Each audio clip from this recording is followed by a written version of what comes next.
చూడండి అమ్మా, సవర్ణ దీర్ఘ సంధి అని అంటే ఏంటి కదా, ఆ ఈ ఊరులకు అవే అచ్చులు పరమగునప్పుడు వాటి దీర్ఘాలు అనేటివి ఏకాదేశంగా వస్తాయి.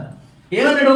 అయితే ఆ అన్న రావాలి, లేదా ఈ అన్న రావాలి, ఊ లేదా రు. వీటికి ఏం కావాలన్నాడా? అవే అచ్చులు పరమగా అన్నట. అంటే ఆకు ఆనే రావాలి, ఈకి ఈనే రావాలి, ఊకేం రావాలి, ఊనే రావాలి, రూకేం రావాలమ్మా, రూనే రావాలి.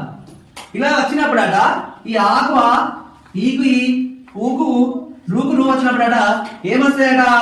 వాటి దీర్ఘాలు వస్తాయట. దీర్ఘం అంటే ఏమని చెప్పినా? సెకండ్ అంటే రెండు మాత్రల కాలంలో పలికేది. అంటే ఇక్కడ ఆ, ఇక్కడ ఏమొస్తుందమ్మా? ఈ, ఇక్కడ ఏమొస్తుంది? ఊ, ఇక్కడ ఏమొస్తుంది? రు. ఈ విధంగా ఆ ఈ ఊరులకు అవే అచ్చులు పరమగునప్పుడు వాటి దీర్ఘాలు ఏవైతే ఉంటాయో ఆ దీర్ఘాలు అనేటివి రావడం జరుగుతుంది. ఓకేనా? ఒక ఎగ్జాంపుల్ చూద్దాం.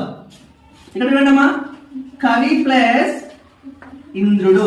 కవి ప్లస్ ఇంద్రుడు ఏమని చెప్పినా? ఇక్కడ ఉన్నటువంటి మొదటి పదాన్ని ఏ పదం అంటారు చెప్పినా? పూర్వ పదము. ఏమంటారమ్మా? పూర్వ పదము. మరి రెండో పదాన్ని ఏమంటారు చెప్పినా? వెరీ గుడ్, పర పదము. ఏమని చెప్పినా?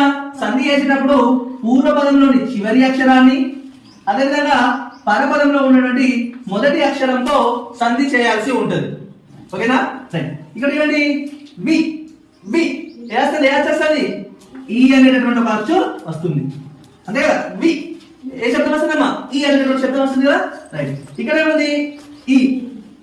ఏం కావాలి ఇప్పుడు? ఈ కలిసినప్పుడు ఈ వేస్తుందా, దీర్ఘంతో కూడినటువంటి వేస్తుందా? దీర్ఘంతో కూడినటువంటి వేస్తుంది. ఈ కలిస్తే ఈ వేస్తుంది. ఇప్పుడు ఏం చేయాలి? ఈ దీర్ఘాన్ని కలుపుతూ ఇవి చదవాలి. రెండింటిని కలిపేటప్పుడు కవీంద్రుడు, కవీంద్రుడు. ఏమైందమ్మా? కవీంద్రుడు. ఇక్కడ దీర్ఘం ఎందుకు వచ్చింది అని అంటే, ఒక అచ్చు అనేది ఇంకొక అచ్చు, ఈ అచ్చుతో ఇదే అచ్చుతో కలిసినప్పుడు దీర్ఘం అనేది ఏకాదేశంగా రావడం జరుగుతుంది. దీన్నే మనం సవర్ణ దీర్ఘ సంధి అని అంటాం. ఓకేనా? అర్థమైంది అందరికి?